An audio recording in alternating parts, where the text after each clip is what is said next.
پاک صلی اللہ تعالیٰ علیہ وسلم نے فرمایا شعبان میرا مہینہ ہے، رمضان میرے رب کا مہینہ ہے۔ اتنی برکتوں والا مہینہ، اتنی شانوں والا مہینہ ماہ رمضان، آپ نے کچھ باتوں کا بڑا ہی خیال رکھنا ہے۔ ایک تو آپ نے کوشش کرنی ہے نمازیں ذوق کے ساتھ پڑھی جائیں، یعنی ایک ہے کہ اوہو ٹانگیں نہیں اٹھ رہی اب تراویح کا ٹائم، نہ اس میں کجی ہے، اس میں تھوڑا سا نا ذوق کی کمزوری ہے۔ اٹھنا ہے تو شوق سے اٹھنا ہے، بھاگ کے اٹھنا ہے۔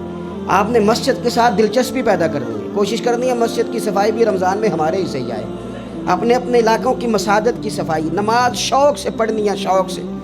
آپ نے رمضان المبارک میں کوشش کرنی ہے کہ آپ یہ کہیں کہ زیادہ سے زیادہ میں نہ دوسروں کو نواز سکوں، میں نہ چپکے سے پہنچوں کسی غریب تک، خود سے جاؤں اور رمضان سے پہلے جاؤں، تاکہ وہ پہلا روزہ جو اس نے رکھنا ہے نا وہ اسی لنگر سے رکھے جو میرے حصے میں آئے، اور اس کو اپنا موسم سمجھیں جس کی وجہ سے اللہ آپ کو ثواب دے رہا ہے، اس کو موسم سمجھیں جس کی وجہ سے اجر مل رہا ہے۔ اور کوشش کریں کسی کو کپڑا جوڑا سوٹ دینا ہے، کسی طالب علم کو، امام مسجد کو، کسی غریب کو، کسی بوڑھی اماں کو، اپنے کسی چچا کو، اپنے دادا کو تحفہ دینا ہے تو وہ بھی شروع رمضان میں دے، تاکہ وہ آسانی سے سلا لے، سلا کے پہن لے۔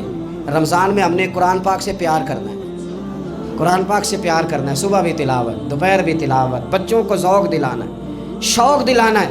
ہم نے قرآن مجید رمضان شریف میں تراویح میں ذوق سے سننا ہے، کھڑے ہونا ہے۔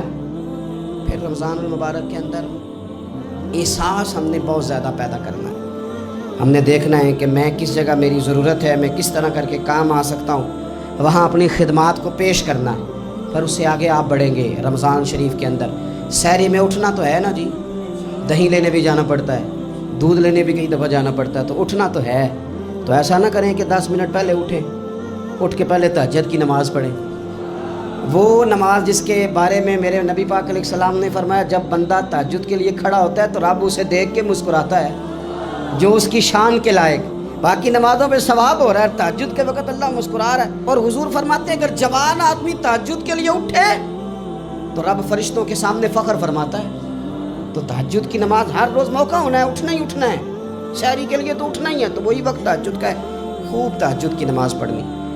ایک چیز آپ نے نا پورا رمضان استعمال نہیں کرنی، وہ غصہ ہے۔ سارے روزے نا یعنی بالکل عین افطاری کے وقت بھی کوئی بندہ غلط بات، برداشت کون سی بات کرنی ہوتی ہے، صحیح کہ غلط ہے؟ صحیح کو تو برداشت کرنے کی ضرورت ہی نہیں ہوتی، برداشت کرنی غلط بات ہوتی ہے، اس کو سہنا ہے، اسے کہنا یار روزے ہیں، رب کی رحمت برس رہی ہے، جا میں نے تجھے اللہ کی رضا کے لیے معاف کیا۔ اور ذہن میں حدیث رکھنی ہے کہ حضور نے فرمایا تو رب کے بندوں کو معاف کر، اللہ تجھے معاف فرمائے گا۔ رمضان شریف میں اور سعادت کے ساتھ اور پیار کے ساتھ، اور غیبت نہیں کرنی کسی کی بھی، کسی ادارے کی نہیں، کسی بندے کی نہیں، غیبت نہیں کرنی۔ آپ کو حدیث میں ملے گا کہ نبی پاک علیہ السلام نے کچھ بیویوں سے کہا تھا کہ تم نے تو روزہ توڑ دیا ہے اور تم نے حلال کے ساتھ رکھا تھا، حرام کے ساتھ توڑ دیا، یا رسول اللہ کس طرح؟ فرمایا غیبت نہیں کی تم نے، مردہ بھائی کا گوشت نہیں کھایا، یہ بہت بڑا جرم ہے، اس سے بچنا ہے۔ موبائل کم استعمال کرنا ہے، اور مہربانی کریں کم خبریں دیکھیں، جو خبریں عورتیں پڑھتی ہیں ان خبروں سے بھی پرہیز کریں۔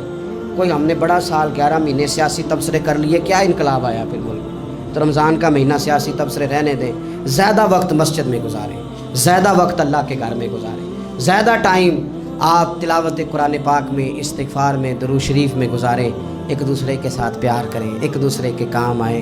اے خالق کائنات، آئندہ جمعہ رمضان میں آنے والا ہے، اللہ امت کی خیر فرمانا، کشمیر کے مظلوموں کی خیر کرنا، برما کے مجبوروں کی خیر کرنا، پاکستان تیرے نبی پاک علیہ السلام کے نام پر، کلمے کے نام پر بنایا گیا وطن ہے، اللہ اس میں دین کا جھنڈا نافذ فرما دے، اس وطن عزیز کو قیامت کی صبح تک قائم فرمانا، اور اللہ ہم سب کو بھائی چارے سے، پیار سے، محبت سے، ایک دوسرے کے احساس میں زندہ رکھنا۔